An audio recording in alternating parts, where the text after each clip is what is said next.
Hey my friends, welcome back to my channel and welcome if you are new here. Did you know that there are only 6 Sundays before Christmas? Yeah, so today's video is actually a collaboration hosted by Melinda over at Melinda's Messy Sink.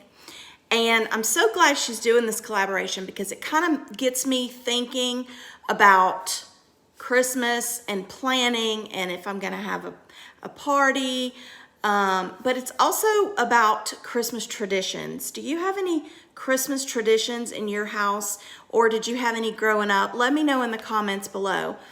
I've been trying to think of some of the traditions that I had growing up or that I've had with my boys, and honestly,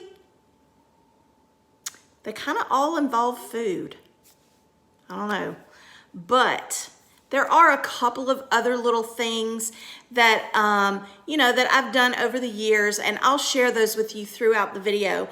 But in this video, I am going to be sharing with you 3 different things that are kind of expected during the Christmas season around my house.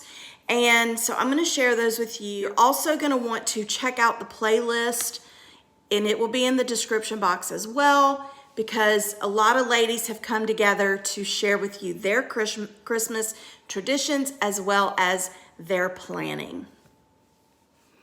The first thing that I'm going to go over is kind of how I plan like all during the holiday season. So for the last couple of years, I have been using a Happy Planner. They have usually they put one out every year, but I bought this one a couple of years ago, or maybe, yeah, I think it was a couple years ago. And it is a whole Christmas like extension.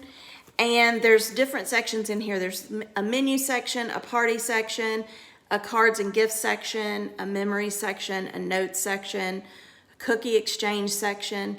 And so it's kind of just there to help you plan. Like for instance, in the menu section, you can write out different menus. So I think maybe last year I wrote out, or maybe the year before, I wrote out this recipe for cheese ball bites. I wrote out this recipe for an apple crisp. So this is just kind of where you can keep a section of all the things that you make during the holiday season. And then it also has like the party, if you're gonna plan a party. Cookie exchange, I really like this section because it actually gives you ingredient substitutions, helpful hints for a fun cookie exchange. And then of course, there's a place for cookie recipes. So as far as like your Christmas card and gift list, you can write down the addresses of the people that you wanna send cards to.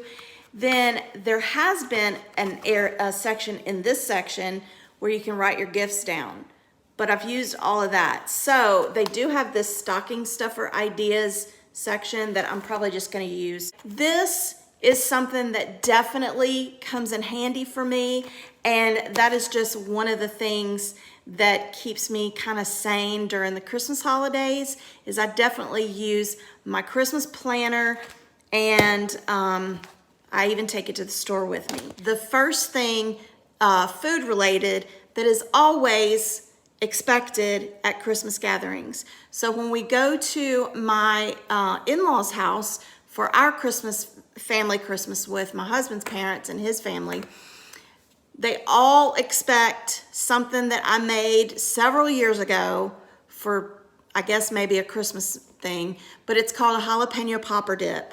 And now they all expect it. Anytime we have a gathering, they expect it. So I'm gonna show you how I make the jalapeno popper dip. Actually doubling the recipe, so I'm just gonna tell you what I'm putting in it to double it. I use 4 blocks of cream cheese and 2 cups of mayonnaise. I'm gonna add the mayonnaise to the cream cheese and mix it real good. And I'm gonna blend it until it is smooth.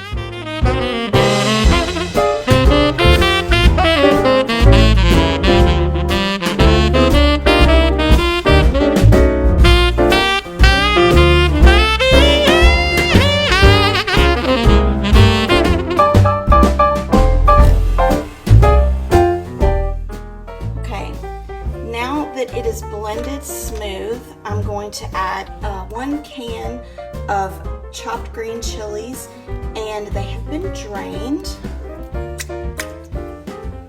And I'm also gonna add 1 4-ounce can of the jalapeno peppers that are diced and drained. And I'm just gonna stir that up until it's smooth and until it's well blended.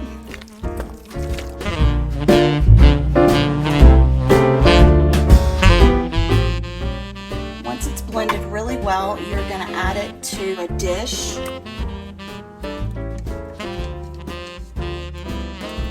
I'm just gonna spread this. I'm gonna put this in the microwave for 6 minutes.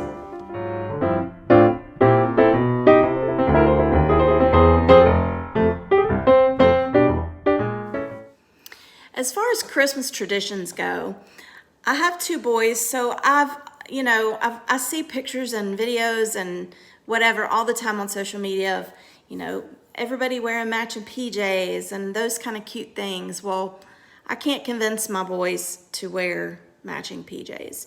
Maybe when they were young and like toddlers, but not anymore. But as far as when I was younger and when my boys were younger, we always made sure we went and looked around at Christmas lights. And I always loved looking at Christmas lights because Christmas is my favorite time of year. But even now, we will go, my husband and I will go looking at Christmas lights. And when we are with my dad and my stepmom, then we will all go look at Christmas lights. And it's just a fun time to, especially if you're going to look at Christmas lights where they also have things like hot chocolate or hot cider, maybe some roasted marshmallows, which is something we did last year when we went to go visit my dad. And that was a lot of fun. Another food kind of tradition is something that my mom always made growing up. And my brother and I loved every year. She would make peanut butter balls. And some of you may know them as Buckeyes, but she taught me how to make the peanut butter balls. And when she passed away, I carried on the tradition of making peanut butter balls. Now, my boys don't like peanut butter balls, so really me and my husband are the only ones that eat them, but I just feel like I want to make them because that's just kind of part of my Christmas growing up. So every year I make peanut butter balls, and I'm going to show you how I make those delicious treats. All right, for these delicious peanut butter balls, you are going to need a bag or box of the powdered sugar, a 12-ounce bag of the semi-sweet chocolate chips. This is actually a 24-ounce bag, so I'll have to split it in half. You will need a teaspoon of vanilla, 2 cups of creamy peanut butter, half a bar of the Gulf wax, and a stick of butter at room temperature. And that is what you need. You are going to need 2 cups of the creamy peanut butter, and you're going to put it in a large bowl, or if you have a KitchenAid stand mixer, you can use that. You're going to need a stick of butter, and it really does need to be at room temperature as much as possible, and a teaspoon of the vanilla. And then you're going to use the paddle that I have shown here, the attachment, and you're going to start mixing those 3 ingredients together. And once they're blended until it's smooth, you're going to start adding the 16-ounce package of powdered sugar. You only want to add a little bit at a time, and you want to start off slowly because the powder's going to just fly everywhere, poof everywhere. But once it is all mixed up real good, then you can go ahead and get it ready to start making the peanut butter balls. And for this, you just take a chunk of the dough and make the balls about, I don't know, the size of a cherry tomato, and you just roll them all out until you run out of the dough. And that is what I'm doing here.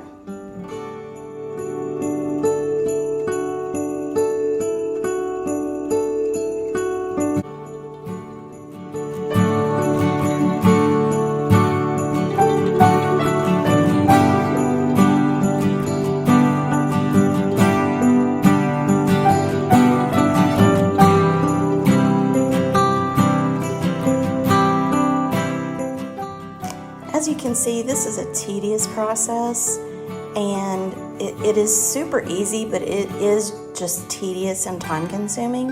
But I promise you, it will most definitely be worth it.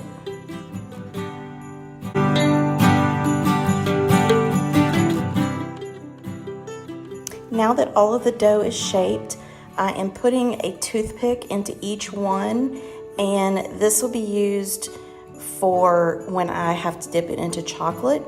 But I'm putting the toothpicks in there, and then I'm going to put them in the refrigerator. And you want to keep them in the refrigerator, I would say, at least an hour. This is the paraffin wax that I use, but you only need half of that bar.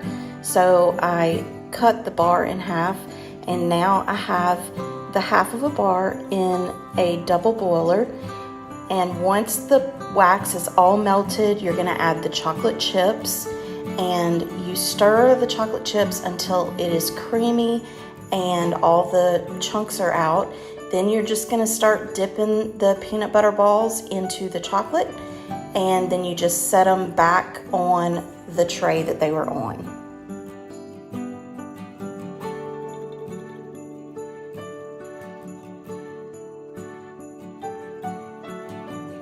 This tray, I'm gonna go get the other tray, and I'll be right back. You want to put this back in the refrigerator.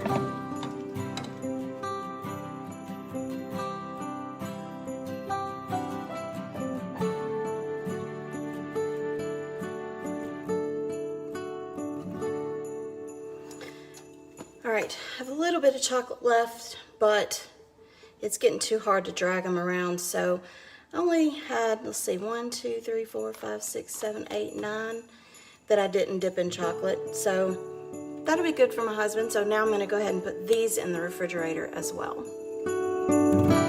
All right, they've been in the refrigerator for a couple of hours. So now I'm just going to take the toothpicks out and put them in the cute little Christmas container. The last Christmas tradition that last food Christmas tradition I always have to make is for Christmas morning. My boys always expect a breakfast casserole to be made Christmas morning. They come out, they see what Santa put in their stockings. We would eat our breakfast casserole, and then it was time to open gifts. Let me know in the comments below, how do you and your family open gifts? We always do it one at a time. We would distribute the gifts, and each person would take turns opening one gift. That way everybody could focus on that one person, see what they got, and then we would move around to the next person. But now when I was younger, one side of my family, when we would all get together with my Nana and Papa, we would all just open gifts at one time, and it was chaos, but it was fun chaos. So let me know how you do it in the comments below. But with that said, here is how I make the traditional Christmas morning breakfast casserole. This is what you need for the breakfast casserole. You need milk, cheese, 4 eggs, a package of sausage, and a package of crescent rolls.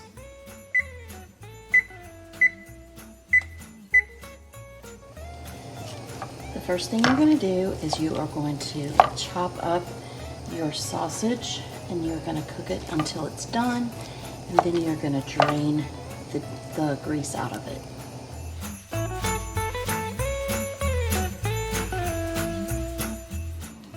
All right, I have my 4 eggs in a dish.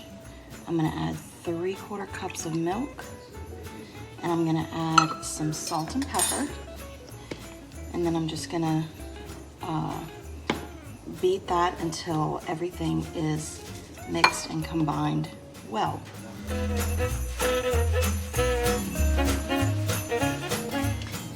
Now I have my baking dish sprayed.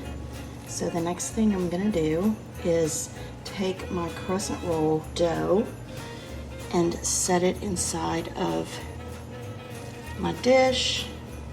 Make sure it's spread out, and you wanna make sure you pinch all of the perforated edges together.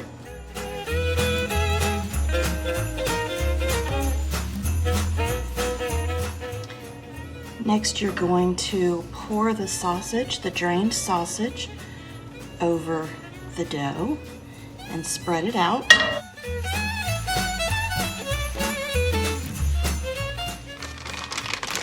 Then you're going to add about 2 cups of cheese.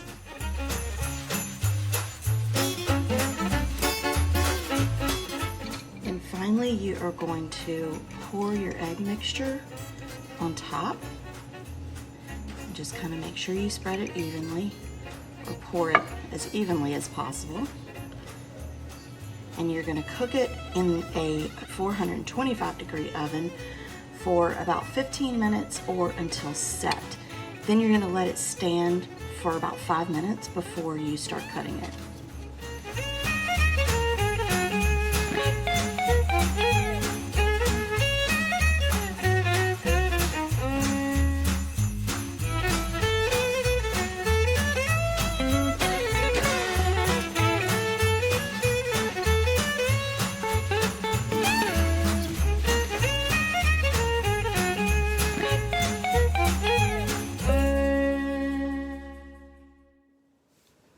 Once again, I would like to thank Melinda for hosting this awesome collaboration. Let me know in the comments below if you got any tips or tricks, or maybe any treat recipes that you would like to try. If you're new here, don't forget to subscribe. Make sure you click the bell button and give this video a thumbs up. And don't forget to check out the playlist, because there are awesome ladies that are involved in this collaboration. But anyway, I will see you next time. Bye.